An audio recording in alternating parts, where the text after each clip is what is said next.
Siemka, ja jestem Adacho i jeśli dzisiaj moja forma będzie nie taka jak zawsze, albo będzie mój język się plątał, już czuję teraz, że jest to trochę nienaturalne dla mnie nagrywać filmy, to musicie mi to wybaczyć ze względu na to, że jest to pierwszy film, który nagrywam od ponad tygodnia, bo tydzień nie było mnie w domu, ja wiem. Filmy na moim kanale się pojawiały, codziennie mieliście jakiś content. Mało muszę usadowić na kolanka, bo mała się właśnie tak bardzo stęskniła, że miauczy, skacze, nawet w nocy nie opuszcza nas na krok. Więc generalnie tydzień nie było mnie w domu, widzicie to dzień po moim, nie dzień po moim powrocie, kilka dni po moim powrocie. Wczoraj 16 widzieliście live'a, bo musiałem się troszeczkę wdrożyć. Ale tak, jest to odcinek komentarzy, od których łysieję. Chciałbym mimo wszystko, zanim przejdę do waszych komentarzy, przejść do jednej rzeczy bardzo ważnej, praktycznie najważniejszej, która miała miejsce tuż przed naszym wyjazdem i która ciągnęła się od około 3 miesięcy.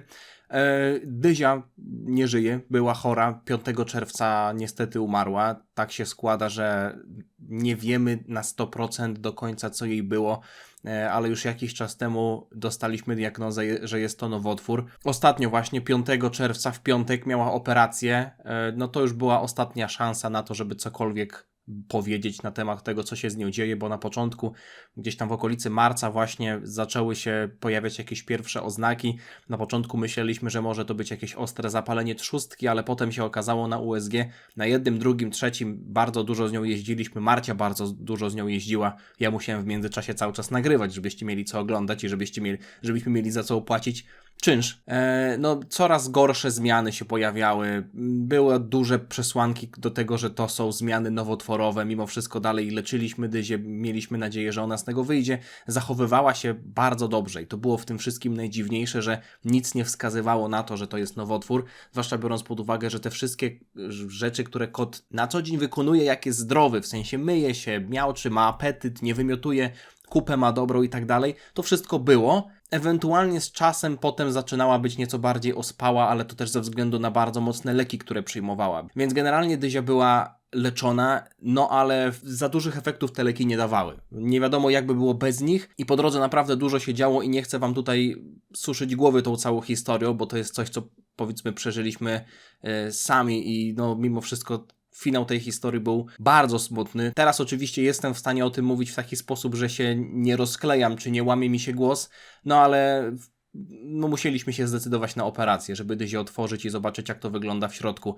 No i okazało się, że w środku jest katastrofalnie, że jest po prostu tak źle. Nie będę wam wchodził w szczegóły, ale widzieliśmy to na własne oczy. Weterynarz, która przeprowadzała ten zabieg, powiedziała, że jeśli byśmy próbowali ją wybudzać, to skazalibyśmy ją na śmierć w agonii. Że w pewnym momencie to po prostu mogłoby jej pęknąć i ona by się, no nie muszę jakby mówić wam w szczegółach, nie? Więc ostatnie jej tygodnie, ostatnie jej dni były spokojne, byliśmy blisko niej. W zasadzie ostatnie co pamięta to my, bo jak dostała narkozę to była u Marci na rękach, byliśmy razem. Więc my ją zapamiętaliśmy jako uśmiechniętą, radosną, pełną woli życia, pełną energii kotkę do samego końca, mimo tego, że naprawdę jej stan zdrowia był fatalny. Ludzie z wielkością takich guzów nie mają już szans na przeżycie, co dopiero mały kotek, który nominalnie powinien ważyć 4 kg, a jego waga cały czas spadała i spadała. Więc niestety Dyzi nie ma już z nami. Pewnie część z was o tym wiedziała ze względu na to, że Marcia na swoje social media wrzucała jakieś tam informacje. Ja starałem się mimo wszystko o tym w ogóle nie mówić, bo różni ludzie przechodzą różnie przez takie rzeczy. No nie? Więc mówię wam o tym teraz, jak już jestem wam w stanie o tym opowiedzieć. No a tak się niefortunnie złożyło, że ten wyjazd, który mieliśmy teraz, praktycznie tygodniowy wyjazd, to było coś, co już sobie załatwiliśmy wiele miesięcy temu, zanim w ogóle była jakakolwiek informacja o tym, że Dyzia się źle czuje. Nie można było od tego wycofać i stwierdziliśmy, że mimo wszystko trzeba żyć dalej, więc w miarę dobrze nam to zrobiło. Wiadomo, że nie korzystaliśmy z niego aż tak bardzo, jakbyśmy korzystali, gdyby wszystko było w porządku. Mała się trochę za nami stęskniła, dlatego teraz nie odstępuje nas na kroki jeszcze bardziej niż zwykle, ale jeśli chodzi o takie rzeczy wstępne, to by było na tyle. Dzięki za wysłuchanie, bo podejrzewam, że niektórzy z was po prostu używając rozdziału w filmie przewinęli do kolejnego pytania, no ale przypadek Biedronki był nieco inny, ale nie będę wam teraz o tym mówił, bo jak będziecie chcieli, to może w jakimś innym odcinku. Generalnie przejdźmy do pytań. Rafał Gnap, 300 koku w drodze. Ja proponuję, byś w kokle numer 300 odpowiadał na pytania nie tylko z Uniwersum DB, ale też z innych tematyk, z wyjątkiem polityki. Czyli w zasadzie tak jak zawsze. Niektórzy proponowali salto w bok, niektórzy proponowali skok na bungee, niektórzy proponowali sondę uliczną, czyli ten pomysł, który jakiś czas temu wam zarzuciłem. Jeszcze się zastanawiam, być może zrobię jakąś ankietę na karcie posty. Do Kokła 300 zostało jeszcze trochę, zwłaszcza, że ja robię je ostatnio rzadziej. Dziękuję też za życzenia udanego pomagania zajechania. No mam nadzieję, że się nie zajedziemy jakoś szczególnie bardzo. Już potwierdzone, już bilety kupione. Jedziemy 4 do Gdańska. Dziękuję wszystkim, którzy się odezwali na maila. Było sporo osób, które proponowało nocleg w Gdańsku. Jedna osoba, która proponowała nocleg niedaleko Nakła nad niedaleko, kilkadziesiąt kilometrów od Nakła nad Notecią, no ale mimo wszystko to nie jest aż tak blisko naszej trasy, więc sorry, doceniam mimo wszystko propozycję, więc nocleg w Gdańsku mamy już zapewniony, mimo wszystko będę o tym trąbił, bo być może ktoś będzie słuchał, albo nam udostępnić kawałek jakiegoś trawnika do rozbicia namiotu, albo generalnie udostępnić nam jakąkolwiek formę noclegu w tych miastach i w następujących terminach. Mianowicie 5 lipca, czyli z 5 na 6, Kościerzyna, 6 lipca Chojnice, 7 lipca Nakło nad Notecią, 9 lipca Pyzdry. I w zasadzie to tyle, bo wydaje mi się, że Jarantów to po prostu będziemy sobie wracać już sami jakby, więc te terminy i te miejscowości, ja zdaję sobie sprawę, że to nie są jakieś wielkie metropolie, więc fakt, że pytam o to, czy ktoś może nas tam przenocować, wiąże się z tym, że zakładam, że ktoś z was oglądających po pierwsze mieszka tam, a po drugie ma możliwość nas przenocować, więc wiem, że takich osób nie jest dużo, chociażby w porównaniu do tego Gdańska, który oczywiście ma większą ilość mieszkańców. My będziemy mieli namiot, w razie czego sobie poradzimy. To nie było tak, że ja już jestem przyzwyczajony do namiotu, bo teraz byliśmy właśnie tydzień pod namiotem. Jakby ktoś pytał, gdzie byliśmy, na Rock for People, festiwal muzyczny w Czechach, także możecie sobie sprawdzić, jeśli jesteście ciekawi. Namiot niby jest dwuosobowy, okej? Ale wydaje mi się, że namiot jest dwuosobowy, jeśli to są mężczyźni, bo jeśli to jest kobieta, to kobieta automatycznie oprócz siebie zabiera też pewien... To tak z przymrużeniem oka. Jeszcze jedną rzecz chcę powiedzieć w kontekście tego, co tutaj zaraz wam przeczytam. Te filmy, które widzieliście przez ostatni tydzień, one się wrzucały same. Ja praktycznie w ogóle nie wchodziłem na YouTube'a.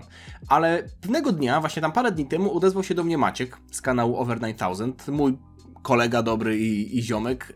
I ja nie sądziłem, że będzie aż taki zły odzew wobec tego odcinka z Naruto, który nagraliśmy razem. Ja autentycznie po nagraniu tego odcinka byłem z niego bardzo zadowolony. Zajebiście mi się rozmawiało. Myślałem, że to będzie świetny odcinek, który wam się spodoba.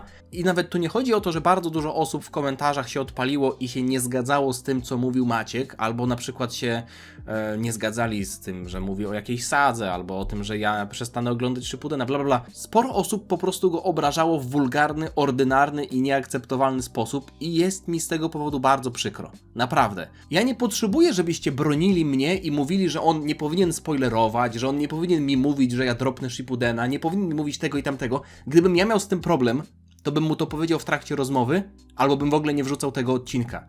Więc proszę, ja przeczytam tutaj komentarz Dragona, który bardzo dobrze ujmuje to, co chcę wam przekazać. Ludzie, gość ma swoją opinię i tyle. Co do tych lekkich spoilerów, okej, szkoda ich, ale sam Adacho mówił, że nie uważa tego za spoiler, więc chill. Ja tam się nie zgadzam z Over 9000, czyli z Maćkiem, ale ma swoje zdanie jak każdy i tyle. Gdyby Adacho nie chciał mieć narzucanej narracji o Naruto Shippuden, to by się nie zgodził na rozmowę o tej serii obecnie. Ta rozmowa to był nasz wspólny pomysł.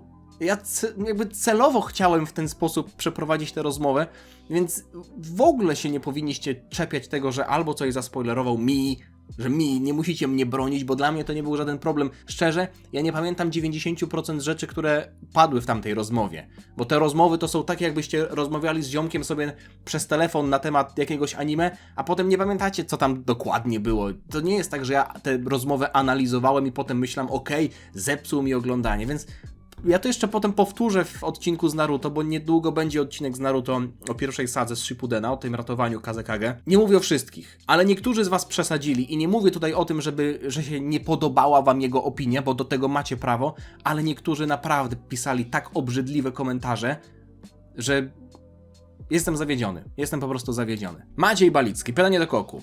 Czemu wyższe byty w ogóle pozwalają na istnienie czegoś takiego jak smocze kule? Ich użycie generuje masę dziur w porządku świata. Jaskrawy przykład Freeza, który był tak zły, że dostał swoje prywatne piekło, z którego za pomocą życzenia zostaje wyciągnięty, a co więcej, jeszcze czerpie benefity z czasu spędzonego w piekle, bo się w nim jakoś nauczył lepiej używać ki. Taki Whis, który jest wysoko postawioną istotą, ma zakaz zmiany wydarzeń pod groźbą kary, a losowe żyjątka mogą to robić przy pomocy kul bez żadnego przypału. Elder Kaioshin w pewnym momencie powiedział, że smoczy kul, jakby zasugerował, że istnienie smoczych kul mu się nie podoba.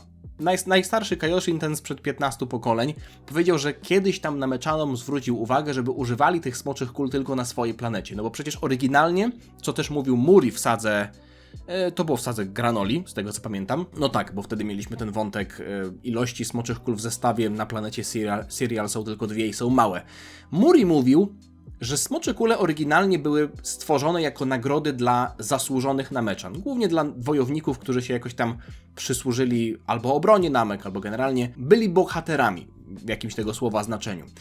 No ale później okazało się, że dużo osób się z zewnątrz dowiedziało o tych smoczych kulach i zaczęło napadać na Namek, chociażby Freeza właśnie, żeby użyć kul do swoich własnych celów. Mimo wszystko wydaje mi się, że w momencie, w którym my jesteśmy w historii, te ostatnie powiedzmy 40-50 lat, to jest taki bardzo intensywny moment, w którym smocze kule zaczęły być używane częściej, i znacznie również częściej przez złe osoby. Nie chodzi mi tylko o to, że w ogóle są używane częściej, ale też wpadają w ręce złych osób, chociażby nawet smocze kule, super smocze kule. Mówię tutaj oczywiście o przypadku Zamasu. Myślę, że po części wiąże się to z tym, że takie postacie jak Bulma tworzą smocze radary, co sprawia, że jest łatwiej zlokalizować smocze kule, no ale to oczywiście nie jest jedyny powód, więc nie będę tutaj całej winy zrzucał na Bulmę.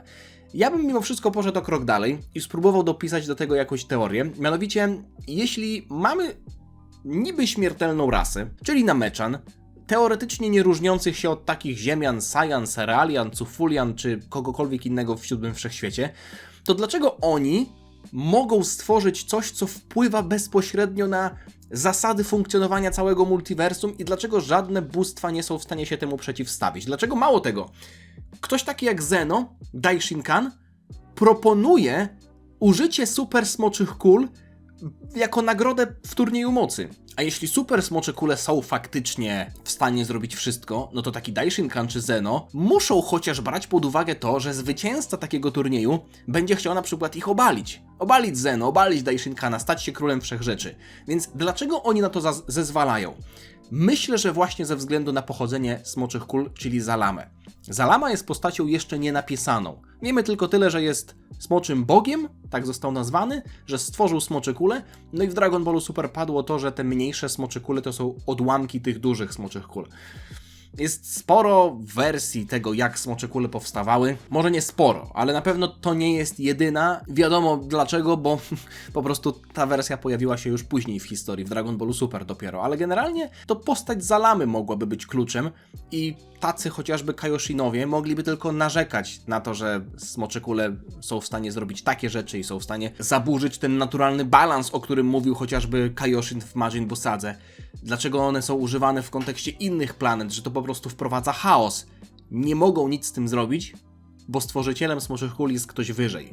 Ktoś, z kim liczą się nawet Zeno i Daishinkan. Więc myślę, że tutaj można byłoby w ten sposób to napisać, ale oczywiście, tak jak mówię, Zalama jest postacią jeszcze nie napisaną. Pytanie numer 2. Teoretycznie smocze kule w różnych wariantach istnieją na świecie, właściwie to na wielu planetach, od dawna. Czemu w takim razie nie widzimy żadnych efektów życzeń z bardzo dalekiej przeszłości, które wpływałyby jakkolwiek na świat DB?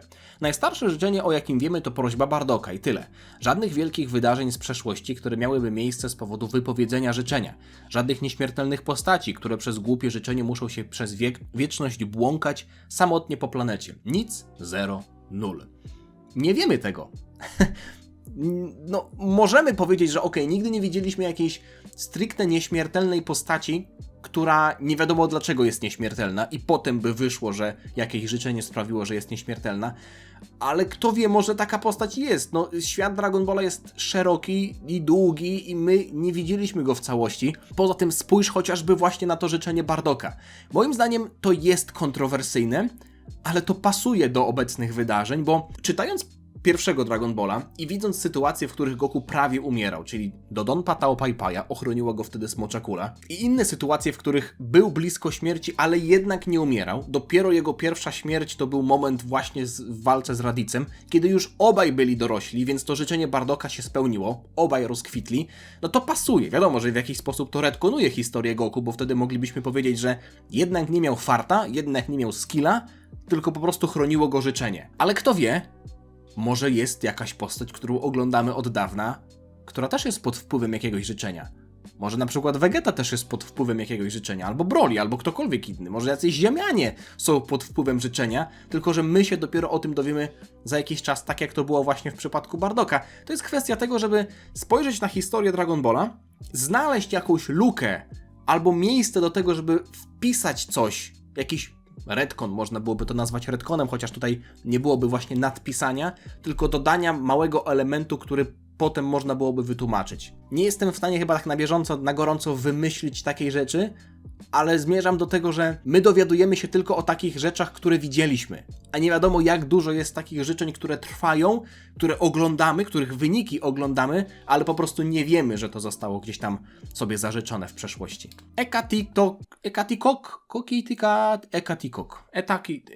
Pytanie do Goku. Vegeta, dowiedziawszy się o smoczych kulach, zapragnął nieśmiertelności, mówiąc przy okazji, że dzięki temu pokona prędzej czy później Freezę. Jednak Zenkai Boost działa w chwili, gdy użytkownik jest bliski śmierci i uda mu się zregenerować. To by oznaczało, że gdyby Vegecie udało się osiągnąć nieśmiertelność, nigdy nie byłby blisko śmierci, a wraz z tym uodporniłby się tym samym na Zenkai Boosta. To by z kolei niesamowicie spowolniło jego progres i Super Saiyaninem stałby się może po dziesiątkach lat treningu. Ergo, gdyby Vegecie się udało osiągnąć nieśmiertelność, niesamowicie by się upośledził i ograniczył swój rozwój. Pozdrawiam i życzę miłego dnia. Miłego dnia życzę, tak, miłego dnia życzę. Pozdrawiam również. Bardzo ciekawy komentarz, ale mimo wszystko nie zgadzam się. Dlaczego? Sam napisałeś, że Zenkai Boost działa, kiedy użytkownik jest bliski śmierci i uda mu się zregenerować. Okej, jeśli byłby nieśmiertelny, to faktycznie nie byłby nigdy blisko śmierci. Ale moim zdaniem, no i to jest tylko moje zdanie, możecie się nie zgadzać, Zenkai Boost nie polega na tym, że my jesteśmy blisko śmierci, po prostu. Czyli spoglądamy chociażby na historię, dobry przykład, Vegeta, który został przedziurawiony przez Krillana i umierał. I prosił, żeby Dendy go uleczył, bo chciał być silniejszy, chciał wrócić do formy. Vegeta w tamtym momencie, kiedy był przedziurawiony przez Krillana, nie miał jeszcze Zenkai Boosta. Czyli samo przebywanie blisko śmierci nie daje Zenkai Boosta, ale regeneracja. I myślę, że właśnie ten proces regeneracji jest tutaj kluczowy, bo można byłoby zadać pytanie, jak bardzo trzeba być pobitym, żeby Zenkai Boost się uaktywnił. Używając powiedzmy nomenklatury gamingowej, żeby było to łatwiej zobrazować. Jeśli ja mam 100% HP, 100% mojego zdrowia i zejdę do 50% i potem wrócę do 100%, to mam Zenkai Boosta czy nie? No można byłoby powiedzieć, 50% to nie jest jeszcze aż tak blisko, nie? Okej, to od jakiej wartości procentowej aktywuje się Zenkai Boost? Powiedzmy 25%?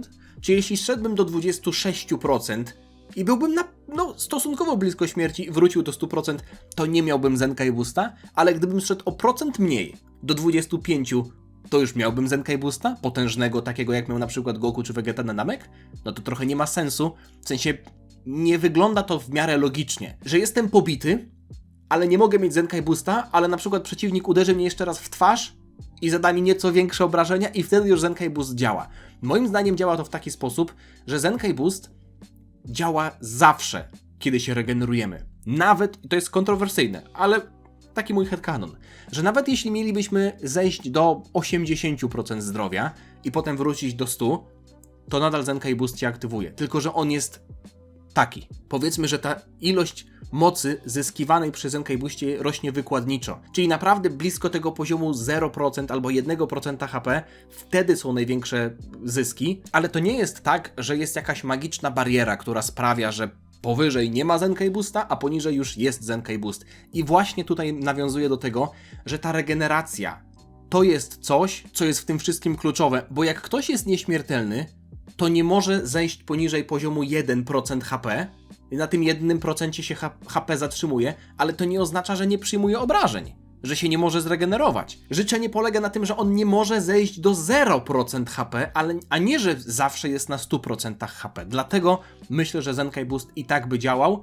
Mało tego, Vegeta miał rację, bo wtedy nie miałby w ogóle ryzyka, że zejdzie na 0% HP, więc zawsze schodziłby do 1%, więc zawsze ten Zenkai Boost byłby maksymalny, bo nie da się już niżej zejść, więc nie da się jeszcze bardziej zregenerować. Ledar96, Koku. Siema Adacho, oglądam Cię od lat i z racji zbliżających się mistrzostw świata kilka razy wspominałeś, że nie lubisz Casemiro. Dlaczego? Nie mogę go nie lubić, no ma drażniącą twarz i to raczej wynika z tego, że jak byłem jeszcze na studiach, oglądaliśmy mecze Realu i Barcelony w akademiku i kibicowaliśmy Barcelonie, to Casemiro był taką postacią, która mnie po prostu drażniła, nas drażniła, więc tak mi się to utwierdziło i tak ma drażniącą twarz, ale być może jest miłym człowiekiem, jakby to w ogóle nie oceniam w ten sposób, więc to nie jest nic personalnego, okej? Jeszcze komu kibicujesz? Ja od zawsze Brazylii. Na Mistrzostwach Świata staram się kibicować albo reprezentacjom, które są bliskie nam jakoś kulturowo, albo na przykład reprezentacjom, w których grają moi ulubieni piłkarze obecnie. Jeśli miałbym wybrać jedną reprezentację, której bym kibicował na tegorocznych Mistrzostwach Świata, być może mówię to w złym momencie, bo jest to już po tym feralnym remisie 0-0 z Republiką Zielonego Przylądka, ale Hiszpanii reprezentuję. Hiszpanii bym kibicował. Zawsze byłem fanem Hiszpanii. Już w 2008 roku, pamiętam, moim ulubionym piłkarzem był Fernando Torres. Wygrali wtedy z Niemcami w finale Euro. Bardzo lubiłem zawsze Hiszpanię oglądać. Iniesta, Xavi, Puyol. To byli piłkarze, z którymi się trochę wychowałem. Obecnie bardzo lubię Erika García i Pedriego. Brazylię też bym chciał zobaczyć wysoko. Może nawet w finale. Uważam, że Brazylia jakby wygrała, to byłoby święto piłki nożnej trochę. Argentynie też kibicuję, bo lubię Messiego. Chorwacji kibicuję. Podoba mi się zachowanie piłkarzy. Kogo bym miał jeszcze wybrać? Nie wiem, może reprezentację pokroju Czechów, którzy są naszymi sąsiadami. Ostatnio byłem w Czechach i Marcie się bardzo podobało to, jak Czesi się zachowują, więc myślę, że może jeszcze Czechom. Ale na pierwszym miejscu chyba byłaby Hiszpania. Możecie mi powiedzieć, komu wy kibicujecie, dlaczego i kogo typujecie na mistrza świata? Gdybyś miał pójść do pracy, do służby mundurowej, to do jakiej? Chciałem iść lata temu do Legii Akademickiej, jak byłem na studiach. Jeszcze wcześniej przed studiami chciałem iść do wojska, więc myślę, że wybrałbym wojsko. Ewentualnie strażaka, chociaż wiem, że mój kumpel jest w Państwowej Straży Pożarnej.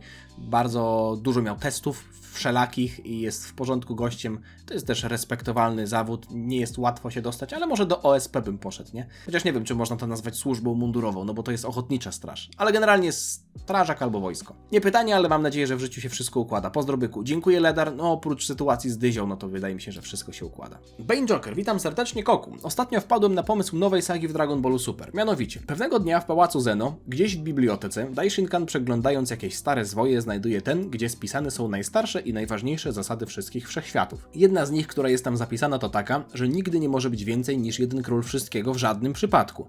Daishinkan niezwłocznie powiadama o tym Zenonów, lecz oni dochodzą do wniosku, że teraz już nic nie da się z tym zrobić, bo przecież nie wymarzą któregoś. Ale niestety trzeba ukarać tych, którzy doprowadzili do obecnego stanu rzeczy. Oczywiście pada na Goku, ale też na Vegetę, którzy dysponują boską Ki.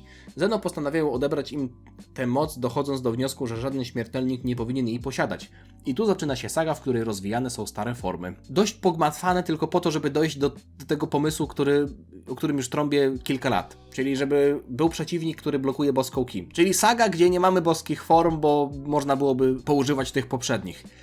Jak zacząłem czytać o zwoju, to miałem nadzieję, że będzie tam coś wspomniane chociażby o tej legendarnej księdze Nameczan. Nie mówię, że ona tam ma się znajdować w Pałacu Zeno, ale jest to trochę dziwne, że Daishinkan nagle poszedłby do biblioteki, zobaczyłby starą zasadę i mówi: ty, nie znałem tej zasady. Pokazuje tę zasadę Zeno, nie może być więcej niż jeden król wszystkiego i oni mówią: no to musimy ich ukarać, nie? I musimy zabrać Goku boską Ki. No trochę mi się to nie klei, w sensie jest to takie na siłę i nie widzę, żeby to się wydarzyło. Mimo wszystko uważam, że ciekawym pomysłem jest to, żeby była taka biblioteka z jakimiś zasadami, ale gdyby to miało miejsce, pewnie Daishinkan znałby te zasady. A jak on zobaczył, że jest drugi Zeno, to pogratulował tego pomysłu Goku, więc nie widzę takiej opcji. Na początku gratuluję pomysłu, że jest drugi Zeno i że ma przyjaciela, ten pierwszy, a potem mówi: ej, w sumie to jest wbrew zasadom, także musimy was ukarać. No nie no, zasady są dla ludzi, a nie ludzie dla zasad. Ale fakt, Jestem cały czas, po tylu latach jestem za tym, żeby pojawił się przeciwnik blokujący boską key. Arc Lucky. Pytanie z gatunku tych na pierwszy rzut oka bez sensu, ale co by się stało, gdyby Vegeta użył Force Spirit Fission na takim przeciwniku jak Perfect Cell bądź Buu? Oraz czy ta technika potrafi rozdzielić osoby połączone potarą? Pozdrawiam serdecznie. Nazwa myślę, że jest tutaj kluczowa. Forced Spirit Fission, czyli przymusowe rozszczepienie ducha. Myślę, że to jest o tyle ważne, że w przypadku chociażby takiego Cella widzieliśmy scenę, w której on wypluwa Androida 18. Czyli w momencie, w którym Gohan uderzył Cella perfekcyjnego tak mocno w brzuch, że on wypluł Androida 18, wtedy zobaczyliśmy tak naprawdę, na czym polega ta absorpcja. Że cyborgi, mając elektryczne części i Cell mając jakieś tam, powiedzmy, wtyczki, to jest dobry przykład. Cell miał w sobie gniazdko, a androidy były wtyczkami. Więc w momencie, w którym androidy 17 i 18 były w ciele Cella, te dwie wtyczki weszły do kontaktu i wtedy mógł on włączyć swoją wyższą formę, ale to nie było tak, że ciała 17 i 18 scaliły się na zawsze z Cellem. No widzieliśmy to właśnie ze względu na to, że Cell wypluł 18. Więc gdyby Vegeta użył tej techniki na Cellu, czy androidy by wypadły? Zobaczcie, jak to wyglądało w przypadku Moro. Moro wypluwał energię Ki, którą potem Vegeta manipulował i rozsyłał ją do oryginalnych, powiedzmy, posiadaczy. Ale w przypadku Cella, to co? Vegeta uderzałby go w brzuch, a Cellowi z ogona by nagle zaczął wylatywać Android 17 czy 18. Nie za bardzo to jest logiczne dla mnie, bo to jest jakby inna technika połączenia się. Absorpcja, ja wiem, że było mówione, że jest w stanie Vegeta rozdzielać absorpcję i fuzję, dlatego uważam, że Potara też byłaby rozdzielona przez Vegetę, bo tutaj te dwa duchy, te dwie, powiedzmy, dusze właśnie stają się jedną, a w przypadku Cella mieliśmy nadal Cella, który w środku miał androidy, więc to nie była taka prawdziwa absorpcja. W przypadku Majin Buu tutaj już jest troszeczkę inaczej, bo to jest magiczna absorpcja, która zmienia ciała, ale ona nadal trochę bardziej mi przypomina sytuację z Cellem. Czyli w momencie, w którym Gohan, Gotenks, Piccolo byli w ciele Buu, oni też byli taką wtyczką w kontakcie. Bo w momencie, w którym urwali kokon z jednym czy z drugim, to Buu tracił tę moc. Ale to nie było tak, że Piccolo stał się Buu, czy że Piccolo złączył się z Buu, tylko on był w ciele Buu i musiał być z nim połączony tymi właśnie kabelkami. W przypadku Namechan, w przypadku Piccolo, to nie jest tak, że on ma w środku Naila i Kamiego. To nie jest tak, że on ma w środku fizycznie Naila i Kamiego. On się stał z nim jednością. Więc na tym polega właśnie rozszczepienie ducha, bo tutaj nie chodzi o rozszczepienie ciał, tylko bardziej właśnie o rozszczepienie tego ki. Tak to widzę. Może macie inne zdanie. Don Camilo, Adaś, co się czepiasz? Curacao to taki Krillin, a w niedzielę zagra z takim Vegetą, to znaczy Niemcami. To będzie cudowna walka, znaczy mecz. Brazylia mimo wszystko chyba ma lekkie pocieszenie, bo nie jest już jedyną reprezentacją w historii, która przegrała 7-1 z Niemcami. Oglądałem ten mecz. To był w ogóle pierwszy mecz, który oglądałem na mundialu, no bo mówię, wcześniej nie było mnie w domu i tak myślę sobie, albym sobie obejrzał takie Curacao z Niemcami, chociaż w sumie zdziwiłem się, że to nie jest Curacao, tylko Croissant. Croissant to jest w piekarni, nie wiem, rogalik maślany to jest croissant. Ja jestem w Polsce, to mówię curacao, nie? Chipicao jakieś tam. Swoją drogą, odnośnie chipicao i croissantów i innych takich rzeczy, inna sytuacja. Ostatnio widziałem, jeden widz mi podesłał na mailu, dość tajemniczy mail, bo wysłał mi maila bez tytułu, bez jakiejkolwiek informacji. W zasadzie w notatniku mi wysłał. Pierwszy raz coś takiego miałem, że gość zamiast napisać w mailu słowa, wysłał mi notatnik, gdzie wysłał swoją wiadomość, ale okej. Dostałem maila od widza ze screenami, że w Biedronkach, że Winiary ma współpracę z Dragon Ballem Z. Ja mówię, no nie wierzę. Winiary przecież to jest polska firma. Potem sobie sprawdziłem, że Winiary należy do koncernu Nestle holenderskiego, ale ogólnie na stronie oficjalnej to nie jest reklama, ja nie reklamuję, szczerze mówiąc, róbcie sobie co chcecie, ale to nie jest żadne lokowanie produktu, tak jak chociażby mówiłem o tym KFC z Dragon Ballem. Okazało się, że jest to prawda. Mimo wszystko to nie jest nowość, bo w zeszłym roku już chociażby we Włoszech i w Portugalii były te zupki. Wtedy to nie było oczywiście z winiarami, tylko z Maggi, zagraniczną też firmą. Były tam postacie pokroju Majin Buu, Super Saiyana Trunksa. W ogóle był Trunks i Goku i Vegeta w Super Saiyanach, więc tych smaków było więcej, a może nawet nie tyle co więcej smaków, co po prostu więcej nadruków na opakowaniach, bo mieliśmy po prostu teriyaki, sweet chili i sezamowy kurczak, a teraz z tego co widzę to są 4 smaki, więc w sumie jest lepiej, bo jest mniej nadruków, ale są 4 smaki, bo jest jeszcze azjatycki klasyczny. Dajcie mi znać w komentarzach, czy ktoś z was to jadł. Ja mam, powiedzmy tak, musiałem się trochę na początku zastanowić, co ja na ten temat sądzę, bo ogólnie jestem zadowolony, że to jest licencjonowana współpraca. Mamy logo Toei, mamy wszystkie Shueisha, Bird Studio, bla bla. Licencjonowana współpraca, jakby nie patrzeć, z polską marką, którą są winiary. Wiadomo, że to jest jakby nie tylko polska współpraca, ale miło się na to patrzy i z drugiej strony można spojrzeć na ten przypadek KFC, gdzie oprócz tego, że mieliśmy nadruki i tyle, to nie było żadnych dodatkowych rzeczy. Na pewno taki zestaw jedzeniowy w KFC jest lepszym miejscem na zawarcie jakiegoś bonusu niż chociażby zupka chińska. Ja to tak mówię, powiedzmy w skrócie myślowym, wiadomo o co chodzi. Zupka chińska. Ale mimo wszystko te zupki chińskie wiążą się z loterią, nie? Ja tutaj widzę, że na przykład można wygrać 20 koła, albo Switcha, albo miskę, która też wygląda fajnie, albo jakieś vouchery do Biedronki. W ogóle nie wiem, dlaczego tutaj mamy takie jakby trochę narutowe motywy. Ten font wydaje się narutowy i w tle mamy taki okrąg narutowy, nie? Może się im trochę pomyliło, że to nie jest Naruto, tylko Dragon Ball. Podtrzymuję swój argument właśnie z czasów, kiedy mieliśmy to też z końcówki zeszłego roku, kiedy mieliśmy to KFC.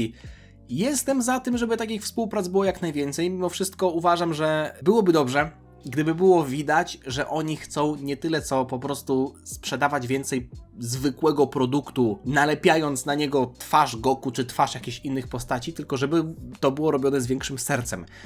I ta loteria jest krokiem w dobrą stronę. No bo chociażby ta miseczka wygląda elegancko. Jest to dla mnie, niezamierzony żart, smaczniejsze, że mamy to też tłumaczone na polski, że jest chociażby na stronie oficjalnej winiary jest taka stronka, gdzie jest napisane trochę żartobliwie: pamiętasz, ile odcinków potrafiła trwać jedna walka? Na szczęście przygotowanie naszych nudli zajmuje o wiele mniej czasu. No okej, widać tutaj, że ktoś, kto oglądał Dragon Balla, jest zaangażowany w to, więc podoba mi się to.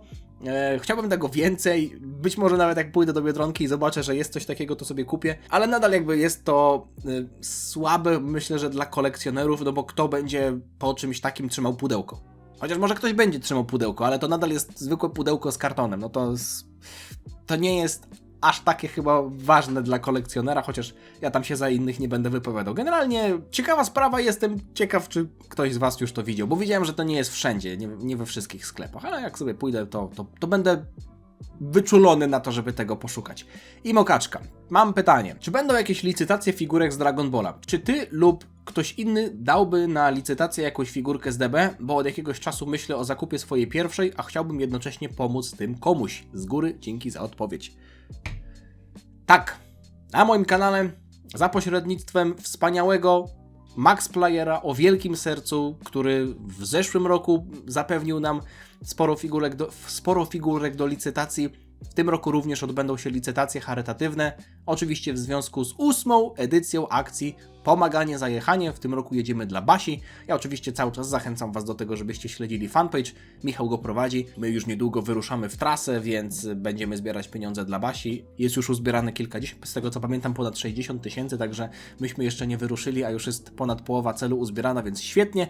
No ale też liczę na te licytacje. Max zasponsorował po raz kolejny z własnej woli, z własnej kieszeni. Jeszcze nie wiem co konkretnie, bo tę paczkę będzie mi dopiero wysyłał, ale myślę, że już teraz mogę was zaprosić na live'a, bo chciałbym tę paczkę, w zasadzie chyba nawet 2 to są, otworzyć na live'ie z figurkami, które będą wystawione na licytację. Tak się składa, że Babidi, którego widz, z tego co pamiętam, Adrian, wylicytował w zeszłym roku za chyba 550 zł.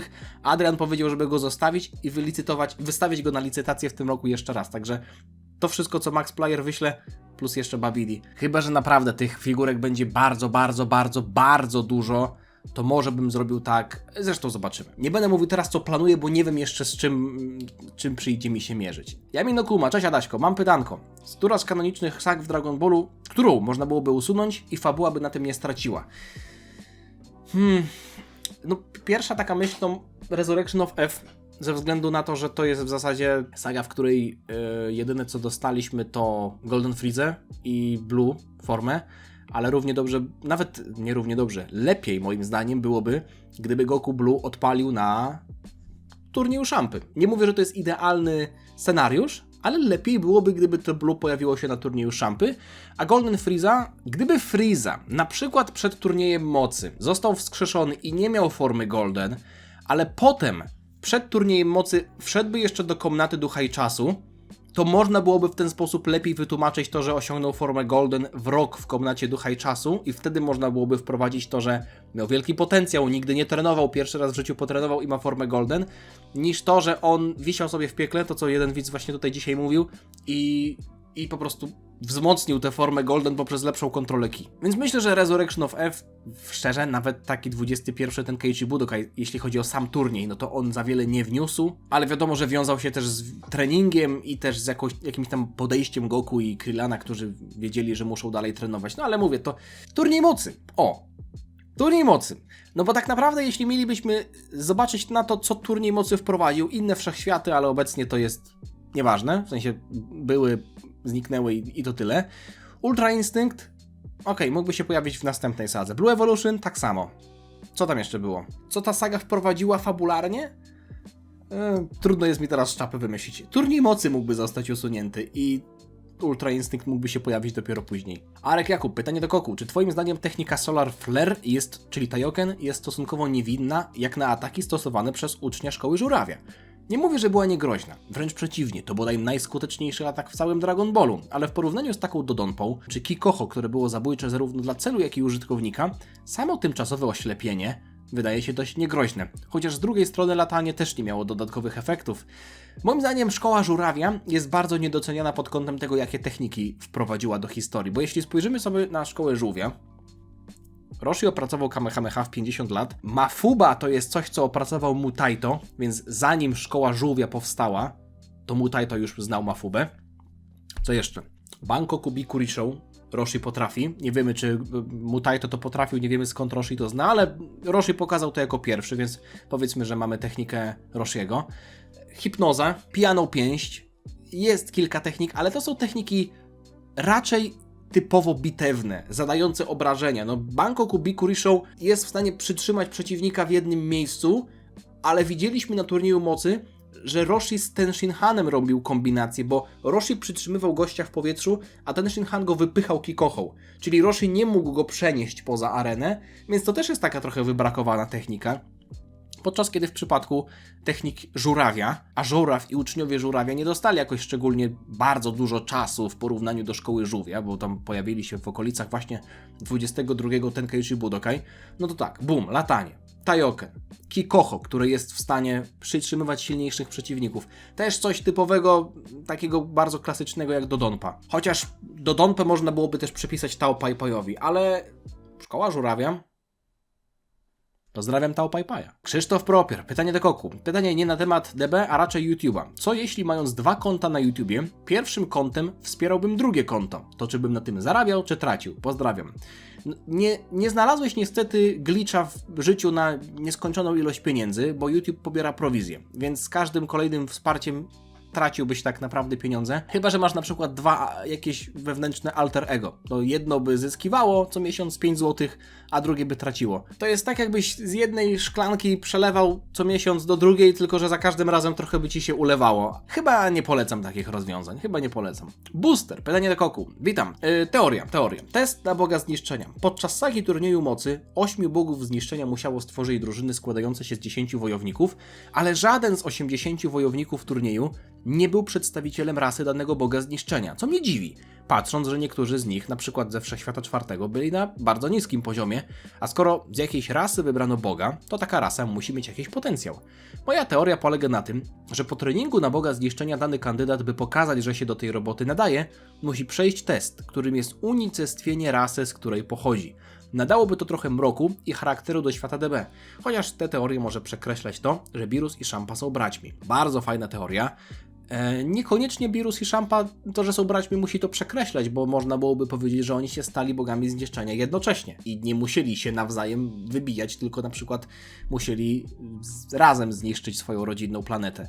Z jednej strony to byłoby ciekawe i tak jak mówisz, dodałoby to trochę charakteru i mroku do świata DB, zwłaszcza też dodałoby głębi do roli Boga Zniszczenia, którzy faktycznie muszą być pozbawieni emocji, przy wykonywaniu pracy, a jak najlepiej wyzbyć się emocji, jak nie poprzez zniszczenie swojej własnej planety. Ale można byłoby na przykład powiedzieć, że wszyscy ci bogowie zniszczenia żyją już miliony lat, więc być może po prostu, kiedy oni stawali się bogami zniszczenia, te rasy istniały, a potem oni ze względu na to, że byli nieśmiertelnymi bogami, przeżyli te miliony lat, a ich rasy w tym czasie zniknęły, upadły, zostały zniszczone. Wiemy, że w świecie Dragon Balla są rasy, które zostały zniszczone, chociażby Seralianie, Cufulianie i tak dalej. Więc może po prostu jest tak, że żadna nie przetrwała próby czasu, bo jeśli mielibyśmy na przykład świetną rasę, wysoko rozwiniętą, z wysokim potencjałem wojowników, to czy bogowie danego świata nie chcieliby takiej rasy ulepszać? Jakby pchać do przodu? A nie, że bierzemy jednego gościa i wybijamy całą rasę. Trochę jest to strzelanie sobie w stopę, ale mimo wszystko ma to potencjał. Ten pomysł ma potencjał. Geeker, dobrze czytam? Czy zrobisz kiedyś ranking swoich ulubionych gier? Wiem, że lubisz Isaaca, ale jak to wygląda na tle na przykład 10 gier? Taki pomysł już mam w głowie i nawet ranking sobie ułożyłem, taki wstępny, od wielu miesięcy. Mimo wszystko wstrzymałem się, bo byłem chyba wtedy w trakcie grania w jakąś grę, już nie pamiętam jaką. Na pewno Red Dead Redemption 2 nie dokończyłem. Jest kilka gier, które zacząłem i nie dokończyłem. Jest kilka takich klasyków, w które chciałbym jeszcze zagrać. Tak jak to chociażby zrobieniem rankingu anime, no nie? Mógłbym zrobić teraz ranking moich ulubionych anime, ale nie oglądałem do końca jeszcze Shippudena, nie dokończyłem Bleacha, chociaż już swoje zdanie mam. Nie oglądałem takich klasyków jak chociażby Full Metal Alchemist, więc wydaje mi się, że robienie rankingu anime, nie znając aż tak wielu klasyków, może się trochę dla niektórych mijać z celem. W kontekście gier chyba jestem bliżej stworzenia takiego rankingu, ale myślę, że on się w przyszłości na moim kanale pojawi. Kamsi Komsa. Na 300 odcinek Kokła reaktywuj Bobka MZK, nie ZMK, Miejski Zakład Komunikacji, i dograj się do Araba, robiąc kawałek Vegeta 2. Z Arabem to mi się kojarzy jedna rzecz. Luty 2018, wracamy z obozu zimowego na studiach, koło Zakopanego jest, nie pamiętam gdzie byśmy byli, jaka to była miejscowość, na nartach jeździliśmy. Wracamy, noc, jest 3 czy 4 w nocy, jesteśmy na autostradzie pod Wrocławiem i przerwa przy McDonaldzie. Chodzimy do McDonalda, bo niektórzy zostali w autobusie, żeby pospać, i Arab przy kasie zamawia jedzenie. Ten właśnie raper. Ja akurat nie słuchałem nigdy, nie jestem fanem rapu, więc nie podbijałem, ale niektórzy właśnie moi kumple mówili, że to on. Nie wiem, czy pozytywny, jeśli tak, to bardzo fajnie. Zapisuję sobie ten pomysł, ale nie obiecuję, że coś takiego... Musiałbym Bobka zapytać, nie? Dziękuję za oglądanie. Zostawcie lajka, jeśli Wam się podobało. Czekam na Wasze komentarze z pytaniami, z przemyśleniami, z typami na mundial, z różnymi innymi rzeczami, o których wspominałem. Dajcie znać o tych lubkach, czy próbowaliście, czy widzieliście, jaki smak jest być może najlepszy, bo jeśli miałbym sam wybierać, to wybrałbym chyba tego z Piccolo, czyli azjatycki, klasyczny, chociaż sezamowy kurczak z frizą. Ciii. Brzmi dobrze, no ale mówię, nie robię reklamy, bo to nadal mam po prostu ochotę się na ten temat wypowiedzieć.